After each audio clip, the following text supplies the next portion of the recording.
All right, we're live, everybody. Welcome. Good afternoon, everyone. It's Friday, November 19th, 2021. Today, we're talking about Apple's announcement that has a lot to do with right to repair. And we'll circle back around after that for some Apple car rumors, because this is the iMore show. Joining me today, as always, is iMore contributor Karen Freeman. Hey, Karen. Hello. And joining us today as our special guest is iMore news writer Stephen Warwick. Hey, Stephen. Hello. All right, everybody. It is good to be back. Week off. I was not feeling great last week. So thanks for all the well wishes, everyone who sent me well wishes. I did appreciate it, but I'm feeling a lot better this week. So let's dive right into it. Apple had a pretty major announcement this week, or at least it seems so. Stephen, why don't you talk to us about Apple's new self-service repair announcement? Yeah, so Apple's unveiled this kind of. If you don't know, Apple's been under a lot of pressure in kind of recent months with the right to repair movement, which basically says that when you buy something like an iPhone or even like a MacBook or an Apple Watch, you should be able to do kind of some basic stuff yourself to keep it working, to extend the longevity of the device. And there's been a lot of talk that Apple was, that would need legislation to push a company like Apple kind of over the line, and then out of nowhere, Apple announced this week. It's called self-service repair. So it kind of does what it says on the tin. It's basically, so it's going to start with the iPhone 12 and the iPhone 13. Almost not immediately, later this year, but obviously it's middle of November, so we don't have long to wait. And it will let people, and Apple's very clear about this, who are comfortable doing their own repairs. So it's not necessarily for everybody to start going out and tinkering with devices, but it'll let people conduct kind of their own repairs on these devices. So like I said, iPhone 12, iPhone 13 to begin with. And it's a limited, so it's not everything. It'll cover things like, I think, the displays, camera modules, that sort of thing. And Apple's going to extend it next year to M1 Mac devices, which is, the MacBook Air Pro, maybe not the iMac, I'm not sure about that, and the Mac Mini. So this is kind of quite a big, obviously, like you said, Joe, it's a very big announcement, and quite a big win for consumers, at least on the face of it. It seems, yeah. So the self-repair for the Mac will come next year, like we said, and obviously customers still have all the options of some independent repair shops and Apple authorized repair and service providers, and of course the Genius Bar from Apple itself. But there'll be manuals. So there's like an online repair service store where you'll be able to buy like the right manuals and the right tools, and also like the correct parts that you need. So it's not just, hey, you can crack the screen off your iPhone and just grab a screwdriver and fix it. You still have to. There's some kind of official channels. But that is Apple self-service repair coming very soon to an iPhone near you.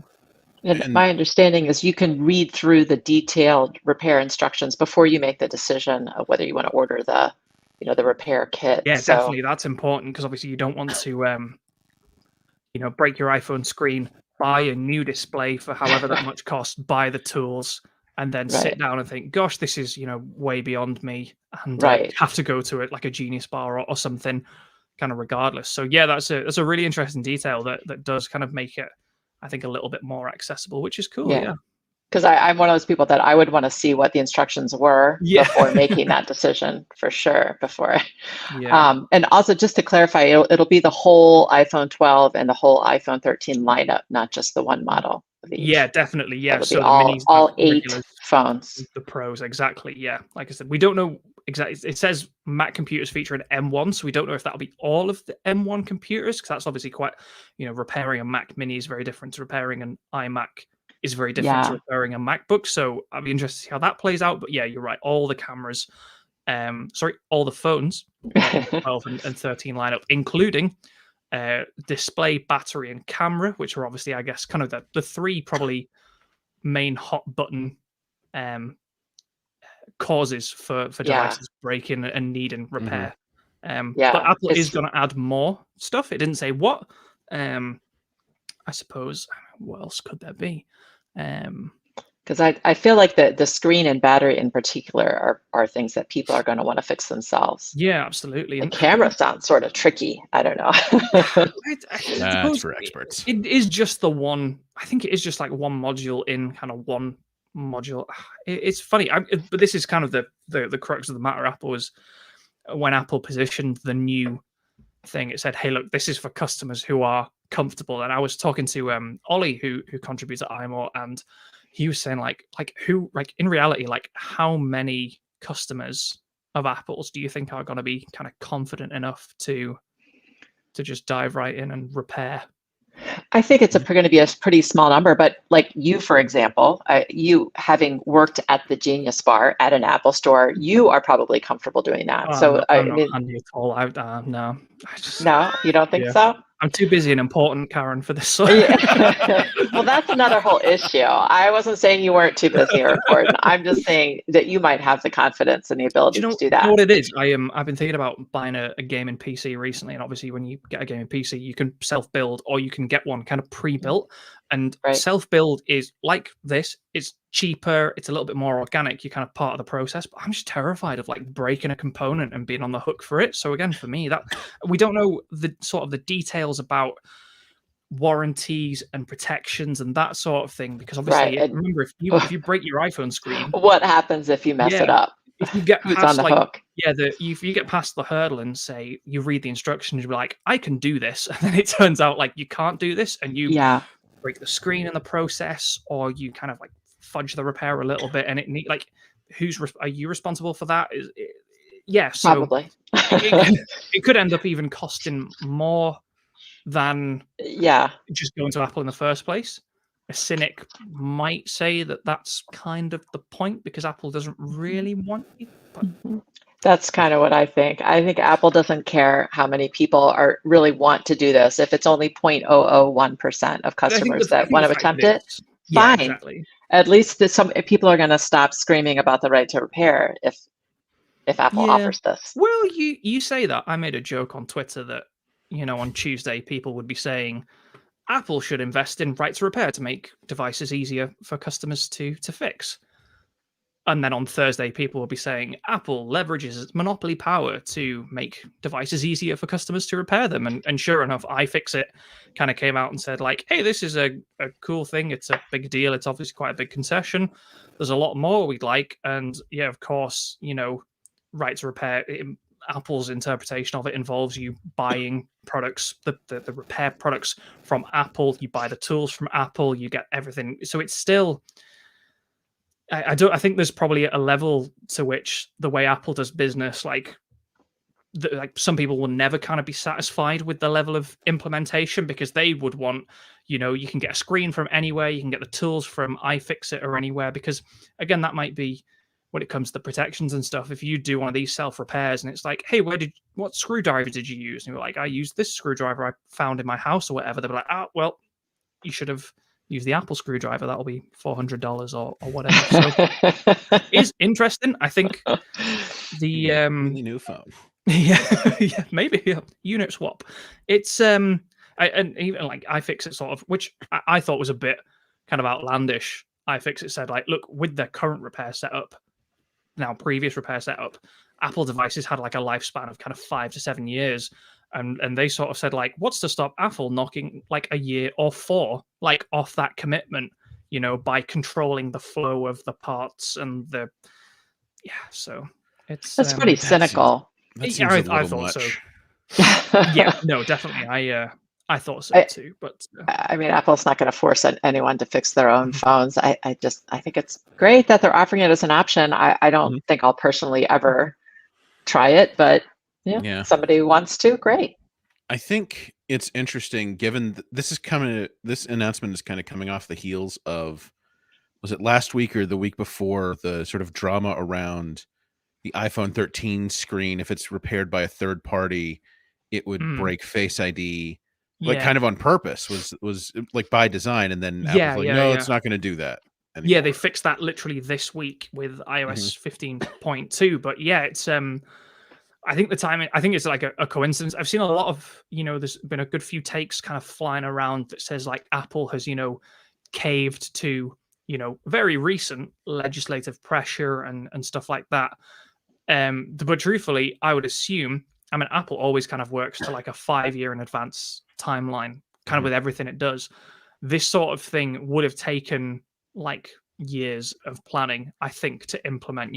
There's the infrastructure of, sourcing and selling the tools, the displays, the supply of all of that stuff, creating and generating the manuals. I don't think Apple has kind of done this in the last few months because things have been getting a bit hot under the collar with the right to repair movement. In fact, the fact that it covers iPhone 12, right, shows when did that come out? Over a year ago. So that they've been thinking about it for at least that long. That I don't know if they, because they probably had to make some internal changes to make this, possible, where previously that was only, an Apple certified kind of technician could do it. So yeah, it's interesting. But yeah, Joe, you're totally right. So basically, I think if you replace the screen, was it with like a third party display, or if you didn't have an Apple certified, basically there's like a secret way to do it that only Apple know. Yeah, and if you don't do it that way, Face ID breaks. And like that sounds a bit, I don't know what the word is, but like you got to remember, like Face ID is not like, it's not like just to unlock your phone. Like it's literally used to make payments of, or like unlimited payments, like in an Apple store, for instance, with a credit card or whatever. So it is like an important bit of kit you wouldn't want compromised. But obviously, Apple has attached to iTunes and stuff. Yeah, exactly. So, but Apple, I guess, has kind of about faced on that one, or maybe just never intended to not do that, and it wasn't by design. But who knows? Yeah, it's.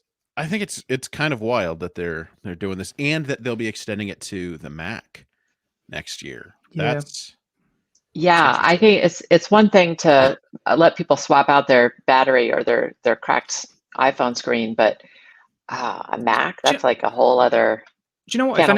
I don't have any experience of this, but I would imagine working on a larger device is easier. Like the screws would be a bit bigger, there'd be a bit more room. Like the iPhone, like think about how much is packed into like an iPhone 12 or 13 mini. Like think how much is packed into that kind of space. Okay, you've talked me out of it. I'm not even going to try. Yeah, it's kind of funny to me actually, because I think about, I have an Intel Mac Mini that I'm actually recording on right now, and it has 32 gigabytes of RAM that I put in there myself, and now you can't even do that with the computer that Apple is now going to. Yeah, because Apple's now going to encourage you to open these computers. I just find it funny. And you'd assume. Sorry. Go. Yeah, I just find it funny that you can't do it. You can't do something that Apple's expecting some people, even a small amount of people, to open up these computers to repair them now, and you can't do something like change the RAM, like which you used to be able to do on Macs, I think. Of course, that's because of the unified chip of Apple Silicon and stuff. But I assume, like the iPhone 12, like the 13, when they bring this to Mac, it will be a limited. I don't think they're going to have folks replacing their keyboards or like their displays and stuff like that. It will be like swap out the fan on the M1 Mac Mini or something to that effect. But yeah, it's got to be something like only the fan on the Mac Mini, because there's not a battery, there's not a screen, there's not a keyboard on it.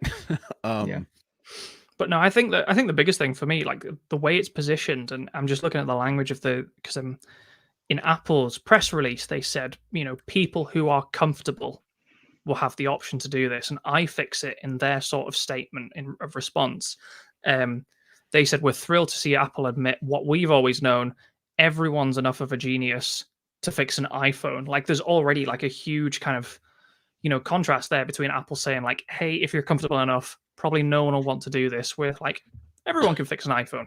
I think probably Apple's position is more. Apple's got the measure of it more than iFixit does. You got to remember, if you listen to a podcast like the iMore show, you probably exist in like a 1% of like, or like a 0.1% of like tech consumer, like who thinks about these sorts of problems, and Apple is thinking about the entire spectrum of iPhone users, most of whom I think would probably never dream of picking up a screwdriver and popping the display off. And think about the percentage, the still small percentage of people who listen to shows like the iMore Show that will ultimately feel comfortable doing this. It's not probably most of the audience. Yeah, exactly. Yeah, like even you're right. It's an even smaller. It's not me. Yeah, you know, and I'm on the show. I run the site. Yeah. Like, no, it's... yeah. But yeah, it's cool. It was definitely quite a big surprise, I think, and yeah, I saw some takes that this wasn't a big deal. I think it's a pretty big deal, even if only 0.0 something percent of the Apple user base eventually takes advantage of it. Yeah. That it exists at all is huge. Yeah. And doesn't it open up a whole new genre of third-party repair shops? Yeah. See, this is the thing. I was thinking about this because this is like an individual, like Karen, Joe, myself. Like, we go to the website, you get the tools, you get the parts, you read the instructions, you do the repair. But yeah, is there now an option where a shop springs up and says, hey, bring your self-repair display. Right. I've got some tools, bring the thing, and I will do this for $30, $40, $50. I'm not an Apple certified technician, and I suppose there's... you're right. What's to stop somebody from doing that? Like you go to the store, you log in with your Apple ID on their computer or whatever. You order the parts and then have them actually do the work.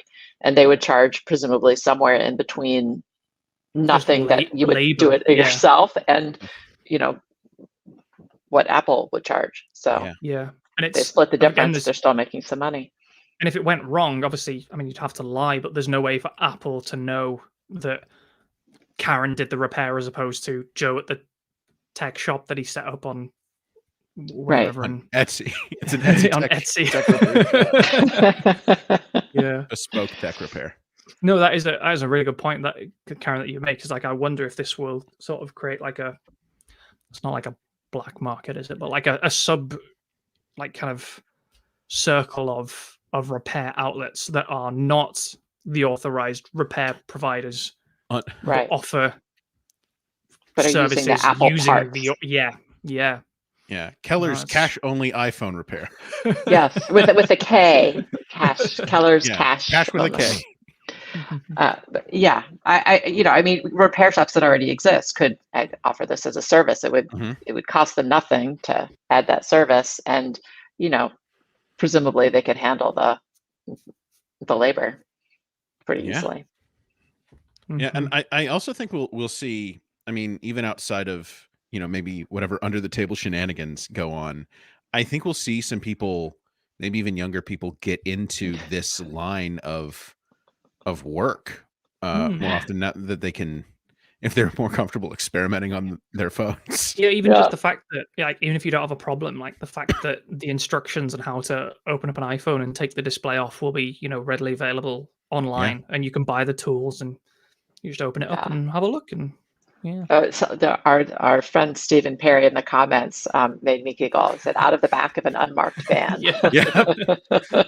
Yeah, never stays in the same town for more than a couple of days. Right. That's one up. Time to move. I think the term is pop-up shop. Yeah. Yeah. Right. Yeah. All right. So yeah, that was certainly a big deal. Let's move back a little bit and catch up on some stuff that we missed last week because I was not feeling well. We had some stuff last week. The big thing, I think, Twitter Blue launched last week. Finally, we've been waiting for this. They screwed up one of my favorite little subscription services in doing it, but they did it. I was a big fan of Scroll, which Twitter purchased, I think, earlier this year, and now it's sort of, it only work. The functionality only works if you click, I think it's a card through Twitter, which is also presents all sorts of problems for me because I don't actually use the Twitter app. I use Tweetbot. Tweetbot 6.6, by the way, is out and it's good. It's a good change. It's got the limit who can reply to tweet feature, and you can add Twitter polls. Still can't vote in them directly in the app, but yeah. It's good. Did you get Twitter Blue? No. No. Anyone here get Twitter Blue? Anyone here get Twitter Blue? No. Is it out in the UK? I don't even know. Oh, that's. I think it's only the US and New Zealand. That's right. That was weird. New Zealand usually is just alone being first, but no, we got to join in. It's classic. We asked. Apparently, it was in Canada and Australia first. No, yeah, you're not the first. United States isn't the first to get it. It has been out. Canada definitely. I don't know about Australia, but okay. $2, $3 a month. Like the problem is like there's a subscription for everything, isn't there? And this is just like this. Like really annoys me. This is exactly like Google. Is it premium? Sorry, YouTube. YouTube, which is it premium where you can play a video without looking at it, right? Oh, which people? Or is that like YouTube Music? Yeah. It's YouTube Premium that you can play. Like on iOS, you can play videos like, just as in the background almost. Yeah. Or like people just asked for that for years as a feature, and then they turned it into like a money spinning. It's exactly the same with this and the edit tweet or undo tweet functionality. The undo tweet it should just be a feature. It's ridiculous to charge $3 a month. Yeah, be more inclined to get Twitter Blue if it didn't have the undo tweet feature and it was just an ad-free experience that also got you access. You're probably going to get you through a bunch of paywalls.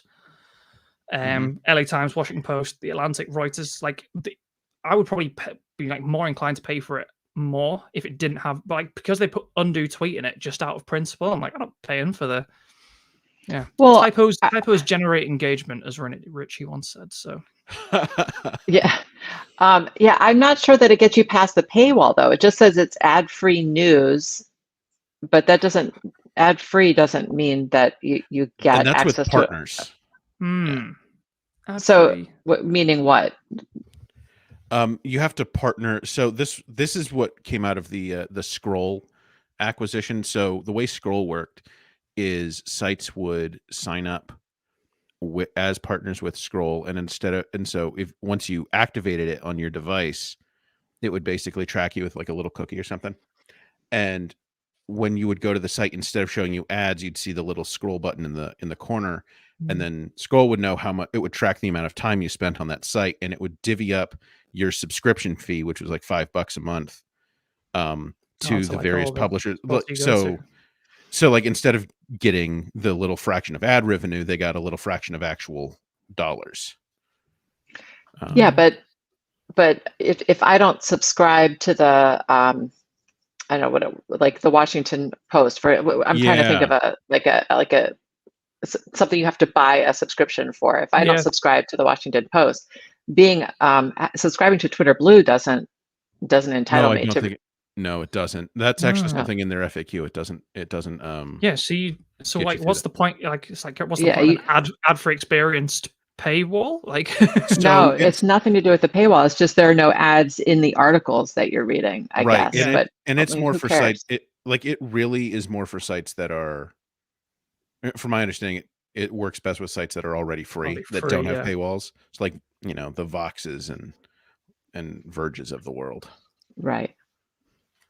Stephen Perry, to answer your question, there are ads on Twitter. They are desperately bad. Like some of the things I've seen adverts for on Twitter are just and Twitter Blue does not remove the ads from your Twitter timeline. Doesn't even lessen them, does it? No, it only removes the ads from the news that you're reading, not from your timeline. That's gross. The news articles that you click on. Forget everything. Right. Twitter Blue's a scam. Don't buy it. This is dreadful. This is good. This is good. The more we talk about it, the more this is making me angry. Like what? Yeah. I mean, I think the main thing people would buy it for would be that undo button, but I just don't think that you should have to pay for that. I don't know. If I just screw up a really bad tweet and I really desperately want to undo it, I'll sign up for Twitter Blue. I'll undo the tweet and then cancel my subscription. Undo the subscription. I've never messed up a tweet so bad. I mean, like if I screw up a tweet, I just delete it and tweet it again. Or do you know what? I delete it and think, do you know what? It's not even worth my time to write again. And probably my entire timeline, all my followers are better off for not having to read it anyway. So. And what's the difference between deleting a tweet and undoing a tweet anyway? Get 30 seconds. Like when you send an email in Gmail, there's or when I do like when I order McDonald's on like, it's not DoorDash here, it's Deliveroo.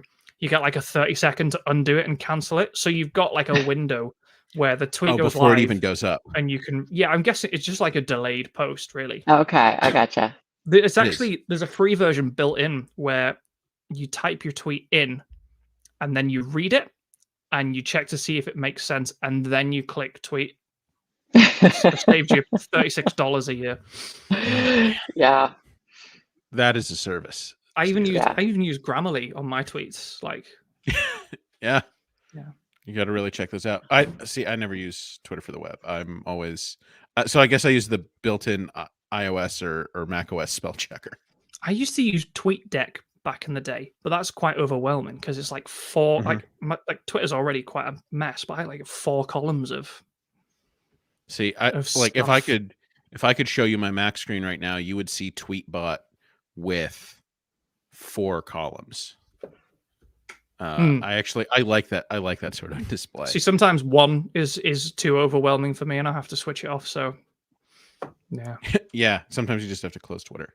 Well, we're not getting sponsored by Twitter Blue anytime soon on the iMore. No. Yeah, I guess if we were trying to sell Twitter Blue, we did a terrible job. Oh no. Now let's hear from our sponsor, Twitter Blue. Yeah, that would be funny. Yeah, that would be hilarious.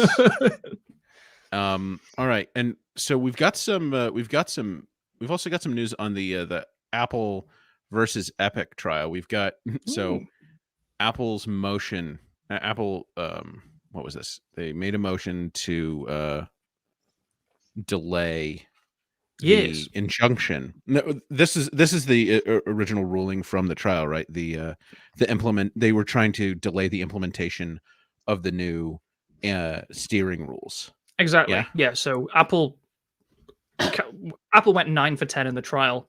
The count it lost, the judge says stopping developers from telling people they can buy stuff elsewhere. And there's going to be, you can have links, you can have buttons to send them to other places, not alternative in-app payments.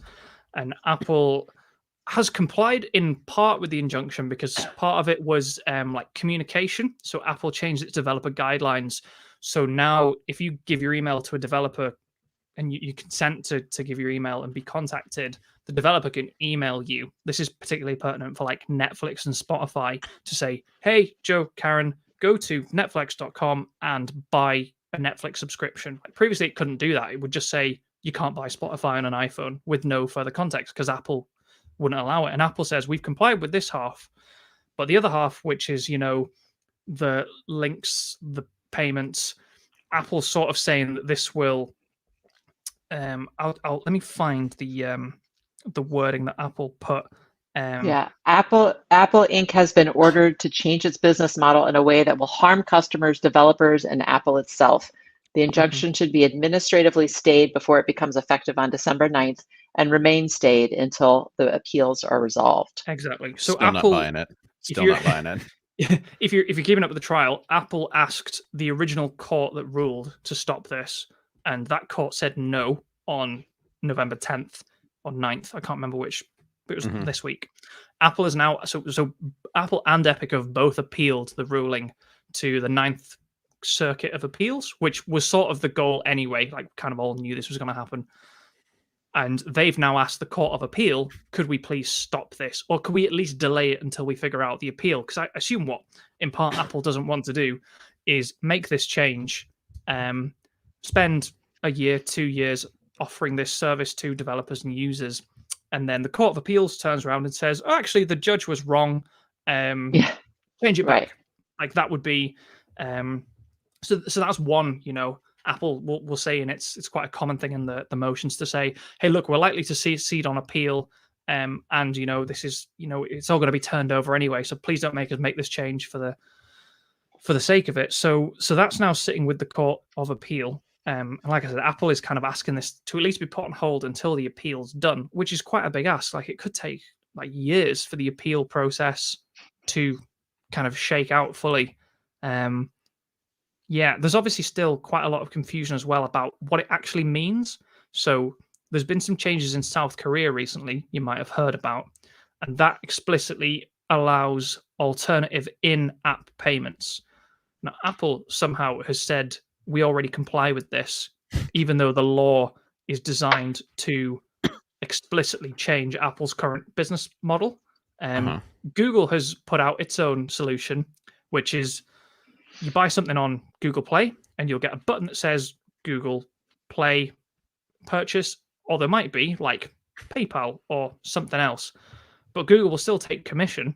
But this is not quite that, because what the court is sort of saying is there'll be the Apple Pay option, or there might be a button that takes you to epicgames.com or netflix.com. But Apple kind of still expressly says like it wants to take commission from those, and the court says it can. So Apple is also saying like, look, this is ridiculous. If we're still allowed to take commission, the simplest way for everyone that we can take the commission is we go through in-app payments and purchases. So yeah, it's a whole thing. I'm still a little mystified as to how that's supposed to work. Apple taking commission on payments made outside of its system. Well, this is supposed to work. I think what Apple would sort of say is, so Joe, you're an Apple App Store customer, and you go into what would be a good? You go into Twitter and you buy Twitter Blue, say, right? And you pay however much, $3 a month or whatever. Because I've been drinking. You could buy that for $3 a month through in-app payments, and 30% of that, so 90 cents, I think. Yeah, sounds about right. Goes to Apple, the rest goes to Twitter. Or there might be a button in the Twitter app that says go to twitter.com and subscribe up for it this way. And Apple would say, we've brought Twitter the customer, we've given you the phone that the transaction was made on, we've given you the operating system that enabled the purchase. We've done literally all the work to drive Joe to twitter.com, so you owe us X amount of money for helping to facilitate this transaction. If they follow Google, it might be slightly less, because Google said, look, we know alternative payments cost more to process. So they drop the commission rate by like 4%. So like it might not be the same rate of commission, but there will be a rate of commission. What Apple would probably turn around and say is to developers, you need to declare not in-app purchases, because that's all tracked automatically. It's very convenient. That's what Apple keeps saying. Every time somebody goes to Twitter and clicks on a link on iPhone and buys Twitter Blue from your website, you need to tell us, and then we'll calculate how much you owe us. And that will be like a whole, that's kind of what Tim Cook said, is like to the judges, like, if you do this, we're going to have to find another way to collect the commission, which is, I think, not only saying it's an inconvenience, but like Apple doesn't quite have a solution to it yet as well. I mean, I assume they're working on it in kind of anticipation. But yeah, the court has said, and the biggest kind of pointer of this is, part of the ruling was, do you remember the hotfix, the Epic Games direct payments, right? So there was in-app purchase, and like juxtaposed was Epic direct payments, and it was deliberately X percentage cheaper, 20%, I think it was. The judge made Epic pay commission on all the money that went through that Epic direct payments back to Apple. It was like $12 million or maybe $6 million. Tim Sweeney made a joke about paying using Apple Pay, right? So the court literally ruled that all the money that didn't go through in-app purchases to Epic, Apple was allowed to, was awarded a commission as damages, basically. So it has the court's kind of full backing to keep taking commission, however the payment is made. So Apple is going to turn around and say, well, if we're definitely allowed to take commission, then why not just keep the one system, as it were? See, I get it. I get taking a commission through direct in-app purchases, because that's using Apple's payment infrastructure and App Store infrastructure for that specific purpose. And that's not free to Apple. I don't think it's worth the 15 to 30% that Apple charges, but it's not free. It's worth something. Yeah, right. It's worth something, but I don't know. I guess my problem with this is I don't know that Apple should be able to take commission for purchases made outside of its system, because I mean, think of all of the apps that are on the App Store that are free and pay nothing to Apple. Like 84% of all apps, 84% of all apps are free, and I would venture a guess that the vast majority of those have some kind of ad revenue. Yep. That the only piece of that Apple gets is when the developer or the organization pays for developer accounts every year. Yeah. Pays the $100 there. Mm-hmm. So, like, if they don't need it from free apps with ads, why do they need it from free apps that don't have in-app payments? So Apple does not get any portion of that ad revenue? Yeah, 84% of apps on the App Store don't pay a single penny to Apple in either, because they're free or no, they're free and they don't. There's no in-app payments. So yeah, this only, it's almost like the right to repair thing before. Like when you're thinking about who this affects, the whole Epic Games saga, the lawsuit, everything, the courts, the legislation. You're talking about 16% of apps, and I think I guess a smaller number of developers.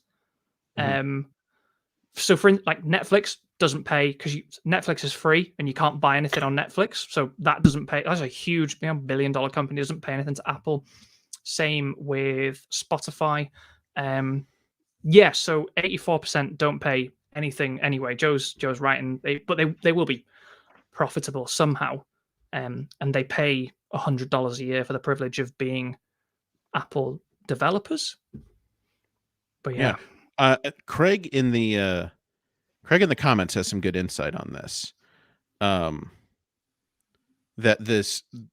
if an app is on the App Store and it's not free, Apple is hosting them and they're subject to the developer contract, and the contract itself was ruled to be legal. So I mean, that's certainly the legal justification. I guess I'm looking for more of a philosophical or moral justification. Yeah. Which I'm not sure there is. Like legally, Apple seems to have worked it all out. I guess if you think about, so the way Apple talked about the anti-steering provisions in court were, say you went into, the Levi's have stores in the US. Yeah. Yeah, like the jeans maker, right? Yeah.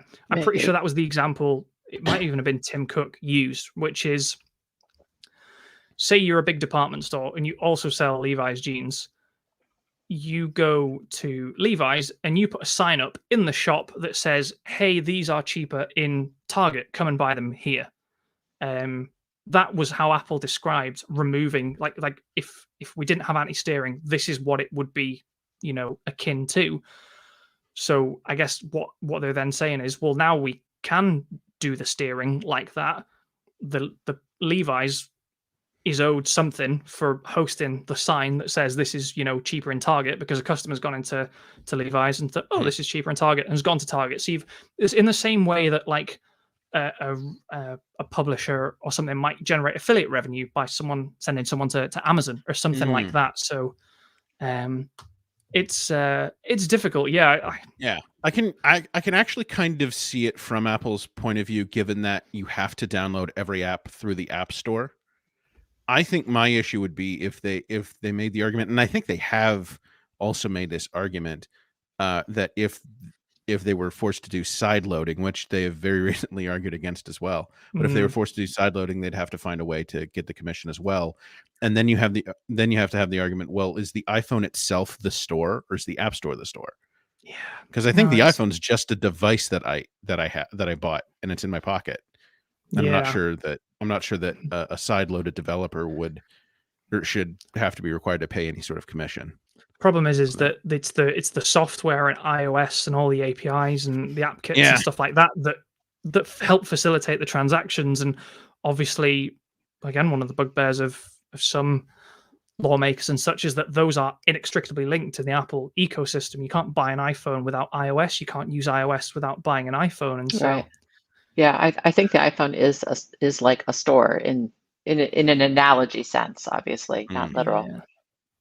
It's a funny one. Obviously, much finer legal minds than ours have spilled thousands of hours and pages of finer legal minds than ours. I know it's hard to believe, but and none of them still agree on anything. So you need to say we're not expert legal analysts. Oh no. Yeah. Well, you know who makes the money, who makes the real money in all of these cases? The lawyers. The lawyers. Yeah. There's a reason for that Shakespeare line. Yeah, I just keep thinking about this, and meanwhile, over on my Mac, I'm over here downloading apps through the terminal. Yeah. That's a big. It is one of the biggest arguments, certainly. Of like, you see Tim Sweeney tweeting about. Well, I see Tim Sweeney on my burner account because he blocked me on Twitter, but he he tweets a lot about Mac OS and stuff, and says like, this is the biggest advert for side loading on the iPhone, and it's Apple's own spiel about how secure Mac OS is, even though you can get software from anywhere. But obviously they use is notarization, isn't it, Joe? Apple certifies all software on the Mac, even the stuff that you don't get off the App Store. So Apple still has, a level of control. And the other point to make there is that, well, yeah, Apple certifies even utilities that, go, maybe they violate sandboxing rules that would be on the App Store, things like that. But you can set your Mac up so that the apps don't need to have those certificates. Yeah. You shouldn't. No, please don't do that. Don't do this that. Is not tech advice. Don't turn off system integrity protection. Don't turn off SIP. Craig in the comments also makes a good point that the iPhone was kind of created with this console model, right? That's and absolutely the Mac was right. not. And I think Apple, I'm pretty sure, in the course of the legal argument, said, obviously, Mac came much before iPhone. It'd been around a long time. It's got a much different user base and style. If Mac didn't exist and Apple invented it tomorrow, it would have the iPhone's business model. Yeah, most definitely. And Apple also, I mean, in the trial, Craig Federighi was like, Mac security is terrible. We have a level of malware that we find to be totally unacceptable. Really kind of threw it under the bus. Craig. Yeah. Way to throw your Mac security team under the bus. Good job. We also had this bit this week, I think, from Tim Sweeney. I'll take your word for it again. I don't. First of all, saying that Apple must be stopped. Oh yes. This goes back to the South Korea development we were talking about. So again, South Korea has taken what Epic is asking for in the courts with its battle with Apple and has put it into law and said you can't stop developers offering, and it's not just the anti-steering, is you can't stop them offering alternative payments, which is why Google has come out and said, okay, we'll do alternative payments. We'll take a bit less commission. Here's what it will look like. And Apple has sort of, it's quite baffling, said, we already comply with this, with your law. That's gaslighting. That's just straight up gaslighting. I mean, it's considered. Yeah, one lawmaker who I think it was an anonymous lawmaker came out and said, like, that does not, fit the spirit of the law. Because like I said, like, this law was literally created to undo and revise Apple's current system and way of doing business. And so, Tim Sweeney has been in South Korea. I think he was speaking at a conference and sort of said, look, if Apple, he didn't say Apple must be stopped in general. He was like, if Apple doesn't comply, he's like, Apple is ignoring the laws passed by South Korea. And if that continues, that must be stopped. That's South Korea is a very interesting theater of. I will tell you something. I read the bit of the statement where it says Apple must be stopped. He said, Apple locks 1 billion users into one store and payment processor. Now Apple complies with oppressive foreign laws which surveil users and deprive them of political rights. But Apple is ignoring laws passed by Korea's democracy. Apple must be stopped. And I got to tell you, the most compelling thing this man maybe has ever said. You think? On anything. Because I take the point. I definitely take the point that it complies with countries like China and their sort of pro-surveillance stance in that country. Just because China has over 1 billion potential customers. This has always been very interesting. I suppose that one caveat is, did you also like the bit where he said he wanted to solve the issue of Apple and Google's monopoly by creating one global mega store that you can use everywhere all the time? And the internet like that. That was very because that's definitely a play to the idea that, okay, you'd have Apple's app store and then you'd also have like Epic's app store. Because what the world really needs now is a single store that works with all platforms. Yeah. That's the game, isn't it? That's the game, isn't it? It's always been about it's Epic more about getting its own money, store. the money going to Epic, not somebody else. And yeah, and but the surveillance thing you bring up is quite interesting. I've thought about this a lot, because obviously, Apple comes under a lot of pressure for doing certain things or not doing certain things Mhm. in China, Russia. But Apple's kind of stance has always been, well, we comply with local laws. And Mhm. my question, not to you specifically, but anyone who says, oh, Apple did this thing in China, it shouldn't have done that, is like, whose decision is it to say like which laws Apple should and shouldn't comply with in a country that it operates? So Because if Apple broke the laws in America, I think people would be quite upset. There is maybe a higher philosophical argument to say, well, some laws should be broken, yada yada. It's but it It's comes a down tough to one. yeah. I mean, for me, it comes down to not everything that's legal is just. Exactly. You know, Of certainly. course, Right. there's a Right. But when you're in a country, you have to follow that country's laws. That's true. I guess my question would be like, if Apple's going to take moral stances, like are the moral stances that Apple takes for, say, rights, I think we're all on board with Apple's stance on LGBTQ plus rights.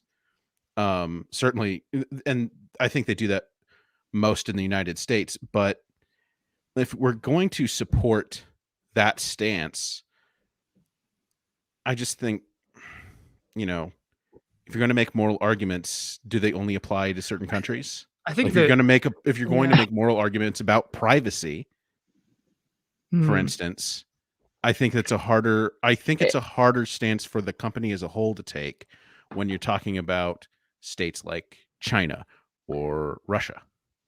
Yeah, I think Apple. I can't speak for Apple, obviously, but Apple might say like, we have taken a moral stance, and the moral stance is whichever country we operate in, we follow the law, which is. I think that's fair. Yeah, but they have to, or they won't be operating in that country. Yeah, and again, and to that point, Karen, Apple's position, like it or not, has always been that we can't be of any. I'm sure Apple doesn't necessarily agree with some of the laws it has to comply to, Joe, to your point about privacy, etc. But Apple's kind of position would be that on the sideline, like, you can't do anything. So if it was to withdraw from China over a various, obviously that kind of business suicide, really, but if it was to withdraw from China kind of on principle, then it has no sway or hold in the country. Whereas, yes, it complies with laws that, maybe in America don't reflect necessarily what Apple's values or what it says elsewhere, but at least it's still in China and can be something of an influencing force and a counter, as it were. Yeah. Do you think Apple's trying to make changes from the inside? Make changes to laws in China? I don't. I actually would have bet more on that a few years ago. It does feel like China's contracted a little bit in terms of that kind of thing, but that's just we're into like deep we're in international law territory here. Yeah, let's talk about the Apple Car. Yeah, that's quite a segue. Yeah, I'm sweating. Sometimes you just gotta do the hard left turn. Yeah, I mean, listen, we're not going to solve the world's issues. Not today. Maybe speaking of hard left episode. Turns, did you know that the rumored Apple car might not have a steering wheel, Joe? First of all, quality segue for my not quality segue. I do appreciate it. Okay, so look, I understand the basic concept of the automated car. I understand this. However, I think I'd still be freaked out to get into a car. So I have actually been in a self-driving car on the highway. Okay. So all right. Who do you know has a Tesla? Yeah. So who do I know that has a Tesla? It's my Apple car. She was testing Apple car secretly. Yeah. No. It was a Tesla. It was my son's girlfriend's parents' Tesla. Okay. Does that make sense? Yeah. So anyway, that chain works. What? That chain tracks, yes. Yeah. So I spent the first 10 minutes like screaming and squealing, no joke, because I was so freaked out. But then I just kind of like accepted it, and it was fine. It was actually kind of cool. So I don't know. You get used to it. Like anything else, it seems scary at first, but you get used to it. But the Tesla has a steering wheel, right? And you can. It does have a steering wheel. So according to you could, but nobody did. Literally, the car just drove us for like an hour. Without anybody? Did you see the Apple Car concept that we put out? I mean, I saw pictures of it. I got a lot of flack for saying that this was stunning. Apparently, it's not. I said stunningly ugly. See, it looks like it's from the 70s, like, and not the cool set part of the 70s, which there wasn't much, but it does not. It's not cute. I said this looks like the Model X if it was styled using the Cybertruck's design language, right? Which I thought was a fair assessment. Nobody else did. Stunning. I think stunning. There's a trend. There's a trend on the internet writing these days in text speak, where you say something like, something parentheses affectionately or derogatory, and I think this could be stunning neutral. Like, I think stunning is it's stunning as in it stuns. It does stun. Like it's like a very literal definition of the word stun. At my wedding, my best man said to my wife, Louise, you look simply stunning. Stephen, as always, you look simple and a little stunned. That's that's cute. Yeah. So I thought it was. Do you know what? Maybe it's stunning as a feat of like someone's literally Vanarama. It's so weird. Vanarama's like just a regular like van hire company in the UK, and they like dug through the Apple patents and created a concept based on Apple's own filings and etc. So it's a stunning feat of design to compile this, even if the result was objectionable to some. So you know what, Karen? You know what the impression I get out of this? So thinking about For All Mankind, which I do kind of a lot. One of the setups of that show is it's still US versus USSR. And we've kind of gone slight spoilers. No, don't spoil it. No. Well, just in terms of timeline. They go this is to a show moon. that takes place in multiple decades. Okay. So next year we're moving into sort of the 90s, which spoilers for actual human history. The Soviet Union collapsed in what was it 89? Is it 89 or 91? I never 91. know. It was 91. 91 when how did we get back to it wasn't in history books yet when I was taking history classes, so I don't know.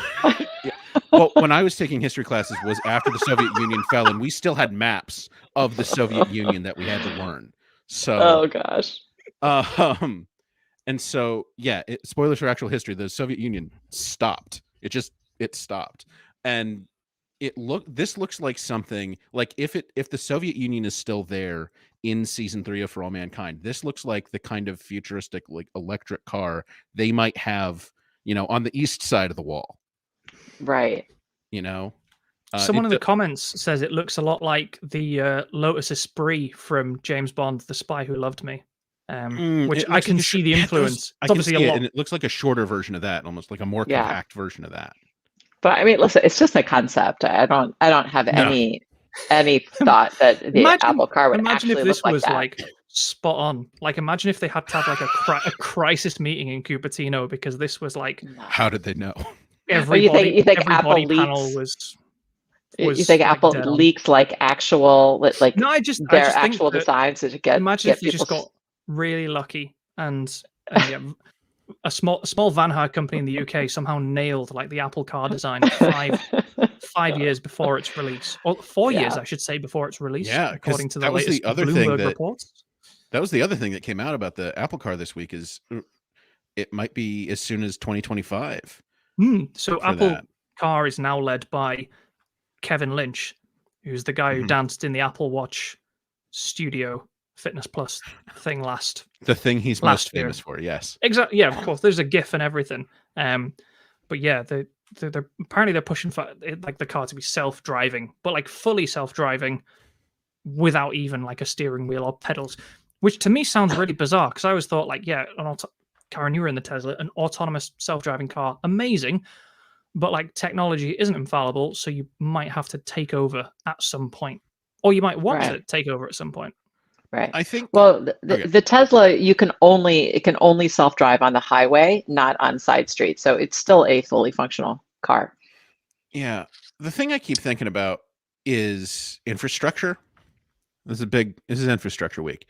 I keep thinking about infrastructure when it comes to autonomous cars, because in theory, if all the stars aligned for autonomous vehicles and they were perfectly self-driving and we had a road system to support it, which I think you need, like roads need to have their own sensors to talk to cars, to make it true. I think to make it truly safe.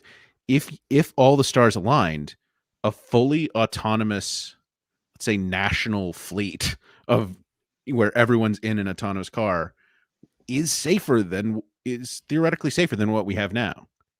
Yeah, I mean, when people talk about being worried that autonomous cars aren't safe enough, how safe is driving your car? Yeah. I mean, it's the number one cause of death for people in a lot of age categories that are on the younger end, obviously. I think the problem with autonomous driving cars is all the cars that aren't autonomous on the road. So yeah, right.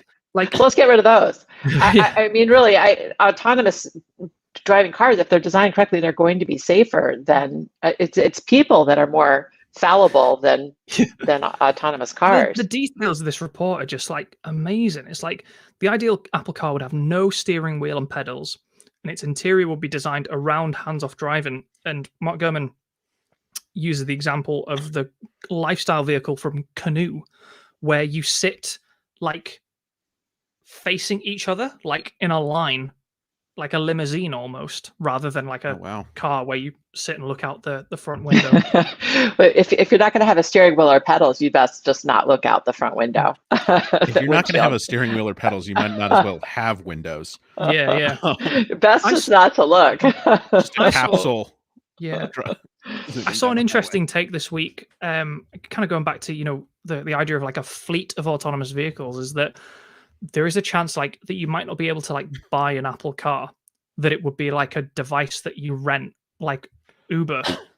Yeah. Almost, as opposed to I've seen that in TV shows, where they have robot cars that can pick you up, like Uber. I think it's more of a bus really than a car, if anything. Yeah.